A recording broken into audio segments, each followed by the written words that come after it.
waxa uu ceshan waayay ilmada. Waa maalintiisii arooska. Waxa uu qirayaa ruuxa baal u galay. Waxa uu cabirayaa sida maanta dareenkiisa uu yahay. Waxa uu ballan qaadayaa gabadha uu xushay ee lagu aaminay inuu xafido iyo sidoo kale in xanaaq iyo xagtinba uu ka dhowrayo. qofkan ka hadlaya waa Xasan Salaad Xasan Laki. Ilaahay mahad iskale marka xigta waxa mahad iskale waalidiinta qiimaha badan waxa rabaa inta inaan ugu mahad celiyo abtiyaal awooyaal nabadoono indheer garad maanta igu aaminay baarlamaankaana igu ansixiyay inaan ka baxo nolosha iskaabulnimada abtiyaal iyo awoowe sidaad saarmaanta gacanteedii igu geliseen in uu wadna kala wada mooyaane insha Allah taala wixii dhibaato la naga koriyo sidaad igu aaminteen ayaan aniguna u hayn doonaa adeeraday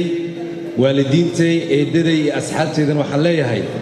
idinkuna waa ku mahadsantihiin waxaan rabaa inaa iga ogolaataan ma hadlayo saddex qof oo qura halkan soo istaagay inaa iga ogolaataan marka ugu horeysa iyo mar labaad iyo mar saddexaad waxaan u mahad celinayaa saaxiibadeeda qaaliga ah quruxda jamaalka iyo farxadda aan wada qaadan doona ee Zahra Cabdishakuur Salaad oo aan leeyahay wixii dumar jooga adiga ayaan ka xushay waan ku xasuusanayaa waan ku xusayaa waxaan ay tahay hal door waxaan rabaa marka adduunku waxa la yiraahdaa walaal baa lagu yahay dad garab ii noqday ayaa jecelahay inaan u yeero waxaan jecelahay inaan bilad gudoosiyo agaasiga sad aligiisa ayaa leeyahay wuxuu ku mid yahay dadkii taageeray agaasiga soo dhawow